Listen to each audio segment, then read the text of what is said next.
Hello दोस्तों, तो आज मैं आपके लिए एक शानदार सा वीडियो लेकर आया हूँ जो कि क्लास 10th का इकोनॉमिक्स का फर्स्ट चैप्टर यानी कि अर्थव्यवस्था में इसके विकास का पार्ट थर्ड वीडियो है।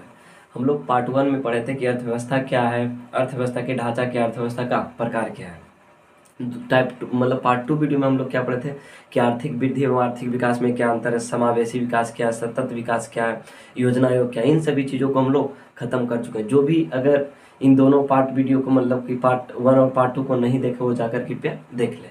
अब हम लोग पार्ट थर्ड वीडियो में क्या सीखने वाले हैं कि जब कभी भी हम लोगों को सबसे पहले सर्वप्रथम अगर किसी वस्तु की ज़रूरत होती थी तो कैसे प्राप्त करते थे। सबसे पहले तो मुद्रा था नहीं, तो कैसे प्राप्त करते थे। तो सबसे पहला जो प्रणाली था वो वस्तु विनिमय प्रणाली। इसका मतलब होता था कि एक वस्तु को देकर दूसरे वस्तु को लिया जाता था। इसमें काफ़ी परेशानियां उठाना पड़ता था। जैसे मान लीजिए कोई दो व्यक्ति है, कोई दो व्यक्ति, इसके पास मान लीजिए चावल है, क्या है, चावल, और इसके पास गेहूँ है।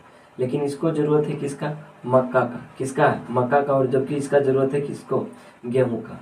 तो मान लिया जाए ये गेहूँ तो इसके पास है ही, दे सकता है, लेकिन ये चावल तो नहीं लेगा। क्या लेगा, ये मक्का लेगा, क्योंकि मतलब कि मक्का का ज़रूरत है। तो जिसको जो ज़रूरत होता तो काफ़ी परेशानियाँ होता था कि मतलब कि हमें ये वस्तु दो, हम तुमको ये वस्तु देंगे, अगर तुम्हारे पास ये नहीं तो तुमको नहीं देंगे। तो इसमें बहुत सारी परेशानियाँ उठानी पड़ती थी। जबकि धीरे धीरे विकास करता गया तो फिर मुद्रा आया, मुद्रा के बाद पैसा, जो भी एटीएम, ऑनलाइन सब कुछ चल गया। इसमें से हम लोगों को कोई भी वस्तु को खरीदने में बहुत सारी परेशानी जो है समाप्त हो चुकी है। जैसे सबसे पहले वस्तु विनिमय प्रणाली में क्या कह रहा है कि वस्तु से वस्तु का लेन देन किया जाना ही वस्तु विनिमय प्रणाली कहा जाता है। बोला कि वस्तु से वस्तु का लेन देन किया जाना ही वस्तु विनिमय प्रणाली कहा जाता है। सिंपल है कि वस्तु से वस्तु का लेन देन किया जाना ही क्या है, वस्तु विनिमय प्रणाली। मतलब कि कोई भी वस्तु को देंगे और कोई वस्तु को लेंगे, उसे हम क्या कहते हैं, वस्तु विनिमय प्रणाली। विनिमय मतलब कि अदला बदली करना। क्या करना, अदला बदली करना। ठीक है। तो वस्तु से, जैसे कि हम लोग गांव घर में जो भी जिसको पैसा के नाम से जानते हैं ना, कि तुम ऐसे तो जो भी पैसा लेते हो वही दिया जाता है, लेकिन कभी कभी अदला बदली किया जाता है कि हम तुम्हें गेहूँ देंगे, तुम हमको चावल दे दो, या तो कुछ भी इस तरह से। लेकिन मतलब पहले जो था ये बहुत ही मतलब कि परेशानियां उठाना पड़ता था, क्योंकि जिसको ज़रूरत गेहूं का उसको तुम चावल देके उससे मक्का तो ले नहीं सकते, क्योंकि उसको जो ज़रूरत है वही देना होगा, तभी वह हमको जो ज़रूरत है वो देगा, अन्यथा नहीं दे पाएगा। तो सबसे पहला प्रणाली जो था वस्तु विनिमय प्रणाली था। उसमें क्या था कि वस्तु से वस्तु का लेन देन, मतलब कि किसी भी वस्तु को लेना है तो उसके बदले दूसरा वस्तु को देना है, तो लेन देन किया जाना ही वस्तु विनिमय प्रणाली कहा जाता है। दूसरा है मौद्रिक प्रणाली। मौद्रिक प्रणाली में क्या है कि मतलब धीरे धीरे विकास हुआ, तो फिर मुद्रा का विकास हुआ, मुद्रा मतलब पैसा का विकास हुआ, और उस वहाँ से मतलब जो भी प्रणाली था, जो भी मतलब की सुविधाएं थी, वो सरल होता जा रहा था। मौद्रिक प्रणाली क्या है, मतलब कि पैसा के बारे में बोला कि मुद्रा के माध्यम से वस्तु को खरीदना या बेचना ही मौद्रिक प्रणाली कहलाता है। मतलब पैसे के मदद से कोई वस्तु को या तो खरीदना या तो बेचना ही मौद्रिक प्रणाली कहलाता है। और वस्तु विनिमय प्रणाली मतलब वस्तु से अदला बदली करना, वस्तु से अदला बदली करना। तो यहाँ तक ये दोनों पॉइंट में तो कोई दिक्कत नहीं होना चाहिए। तीसरा बोल रहा है कि बैंकिंग प्रणाली। कौन प्रणाली, बैंकिंग प्रणाली क्या है, तो बैंकिंग प्रणाली कहने को बोला कि बैंक द्वारा जारी किया गया चेक और चेक के माध्यम से वस्तु को खरीदना ही बैंक प्रणाली कहलाता है। जैसे कि आप कहीं जाते होंगे तो कोई बड़े लोग होते होंगे तो बोल मुझे इतना पैसा की तो वो चेक काट कर दे देता है, और उसमें मतलब कि जो भी बैंक मैनेजर होता है वो समझ जाता है कि इसमें कितना निहित राशि देना है नहीं देना है, उस पर जितना भार दिया जाता है उतना पैसा देना पड़ता है। वो भी मतलब कि पैसा का ही काम करता है, मुद्रा की काम करता है, जो कि वह बैंक द्वारा चलाया जाता है। किसके द्वारा, बैंक द्वारा। तो वही बोला कि बैंक द्वारा जारी किया गया चेक और चेक के माध्यम से वस्तु को खरीदना ही बैंक प्रणाली कहलाता है। यहाँ तक कोई दिक्कत नहीं है।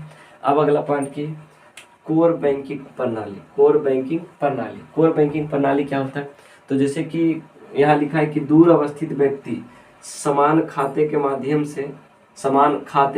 से यानी पैसे को स्थानांतरण करना ही कोर बैंकिंग प्रणाली कहलाता है। जिससे मतलब कि कहा है इसमें कि दूर में कोई व्यक्ति है और वहाँ से उसको पैसा लगाना है, तो पैसा लगाना है तो वो क्या करता है कि यानी कि उस समान अकाउंट में जिसमें लगाना होता है उसको उसमें लगा देता है, और उसी प्रणाली को हम क्या कहते हैं, कोर बैंकिंग प्रणाली। जैसे कहीं कोई वस्तु खरीदना होता है तो हम लोग ऑनलाइन कर देते हैं, जो भी है वो कोर बैंकिंग प्रणाली के तहत आता था। पहले अकाउंट नंबर दे देते थे, उसमें लगाया जाता था, इसे सब कुछ है कोर बैंकिंग प्रणाली के अंतर्गत। अब ये देखिए अगला क्या है कि एटीएम क्या है। एटीएम कहते हैं, एटीएम एक सबको ही जानते होंगे कि एटीएम का है कि एटीएम एक छोटा सा प्लास्टिक कार्ड है जो कि बैंक द्वारा जारी किया जाता है।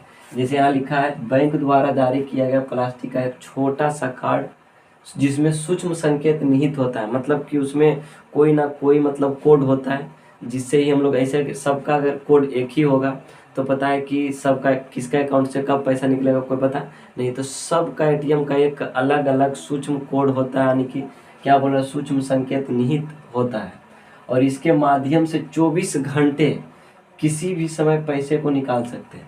मतलब एटीएम कार्ड जो है इसके मदद से हम लोग 24 घंटा कहीं भी कभी भी पैसे को निकाल सकते हैं। यह एक ऐसा कार्ड है, सबसे सुविधा यही है। अब इससे सुविधा क्या हो गया, ऑनलाइन पेमेंट। आप कभी भी आँख बंद है फिर भी आप कहीं भी पेमेंट कर देंगे अगर पता होगा तब। तो वही बोल रहा है कि एटीएम क्या है, तो एटीएम इसमें कितने घंटों तक सुविधा मिलता है, तो 24 घंटा तक, और कहीं भी मिल जाता है। तो वही बोल रहा है कि बैंक द्वारा जारी किया गया प्लास्टिक का एक छोटा सा कार्ड जिसमें सूक्ष्म संकेत निहित होता है, जिसमें सूक्ष्म संकेत निहित होता है और उसके माध्यम से 24 घंटे किसी भी समय पैसे को निकाल सकते हैं, उसे एटीएम कहा जाता है। आगे एटीएम का जो पूरा नाम क्या है, तो ऑटोमेटिक टेलर मशीन होता है। ऑटोमेटिक टेलर मशीन होता है, यानी कि स्वचालित टेलर मशीन, यानी कि यह जो है खुद से चलने वाला है। किससे? खुद से। ना तो इसमें कोई मशीन है ना तो कुछ है, बस खाली इसमें सूक्ष्म संकेत निहित है। सूक्ष्म संकेत मतलब कि उसमें जो है गुप्त कोड होता है। क्या होता है? गुप्त कोड होता है। जब तक हम उस गुप्त कोड को नहीं डालेंगे तब तक कोई उपाय नहीं। अगला है डेबिट कार्ड। क्या है? Debit card. डेबिट कार्ड मतलब क्या होता है कि बोल रहा है कि बैंक द्वारा जारी किया, मतलब कि एटीएम कार्ड में 2 प्रकार का एटीएम कार्ड होता है, एक डेबिट कार्ड एक क्रेडिट कार्ड। ठीक है, तो डेबिट कार्ड में क्या बोला कि बैंक द्वारा जारी किया गया प्लास्टिक का एक छोटा सा कार्ड जिसमें रकम निहित होता है। जिसमें रकम निहित होता है मतलब कि एक निहित होता है कि इतना पैसा तक लेन देन कर सकते हो, है ना, और निश्चित रकम का उपयोग करने के बाद कार्ड की मान्यता समाप्त हो जाती है। मतलब डेबिट कार्ड जो है इसका मतलब कि एक लिमिट होता है और उस लिमिट को अगर हम समाप्त करते हैं तो उस कार्ड का मान्यता समाप्त हो जाता है। तो डेबिट कार्ड क्या है, तो डेबिट कार्ड एक एटीएम के जैसा ही एक छोटा सा प्लास्टिक कार्ड है जिसमें रकम निहित होता है, मतलब उसमें एक लिमिट होता है और निश्चित रकम का उपयोग करने के बाद कार्ड की मान्यता समाप्त हो जाती है। मतलब कि अगर हम उसमें जो भी उसका उससे मतलब कि रकम जो है, जो मतलब कि निहित रकम है जिसमें लिमिट जो है उसको अगर हम समाप्त करते हैं तो क्या होता है कि इसका मान्यता समाप्त हो जाता है। ठीक इसी प्रकार मतलब क्रेडिट कार्ड है, ये दोनों एटीएम कार्ड से ही बना है। ये क्रेडिट कार्ड है। क्रेडिट कार्ड क्या बोलता है कि बैंक द्वारा जारी किया गया प्लास्टिक का एक छोटा सा कार्ड। सब में बोल रहा है कि बैंक द्वारा जारी किया गया एक छोटा सा प्लास्टिक कार्ड जिसमें अपने इच्छा अनुसार पैसे को जमा कर सकते हैं। मतलब क्रेडिट कार्ड जो है इसमें हम लोग अपने इच्छा अनुसार पैसा को जमा कर सकते हैं, उसे क्रेडिट कार्ड कहा जाता है। मतलब कि क्रेडिट कार्ड इसमें क्या था, डेबिट कार्ड में रकम निहित होता है, अगर इसमें हम लिमिट जो उसको क्रॉस करेंगे तो इसका मान्यता प्राप्त खत्म हो जाएगा। और जबकि क्रेडिट कार्ड में मतलब कि जितना मर्जी हो उतना पैसे को जमा कर सकते हैं, उसे हम क्रेडिट कार्ड कहते हैं। एटीएम क्या है, तो ये बैंक द्वारा जारी किया गया एक छोटा सा प्लास्टिक कार्ड यह भी है, लेकिन यह जो है मतलब कि सूक्ष्म संकेत निहित होता है और यह 24 घंटा उपलब्ध होता है। ये एटीएम का ही दोनों प्रकार था। तो आशा करता हूँ कि यह जो है मतलब कि प्रणाली जो था, यानी कि वस्तु से विनिमय प्रणाली या तो मौद्रिक प्रणाली, बैंकिंग प्रणाली, इन सभी टॉपिकों को आप क्लियर कर चुके होंगे। तो इसी तरह का वीडियो देखने के लिए मेरे चैनल को सब्सक्राइब करें, वीडियो को लाइक कर दें। अगला पार्ट वीडियो में हम लोग कुछ और ही पढ़ने वाले हैं। ये पहला चैप्टर का पार्ट 3 वीडियो था, जो भी अभी फिर से रिक्वेस्ट करें अगर पार्ट 1 और पार्ट 2 वीडियो नहीं देखें कृपया जाकर देख लेगा।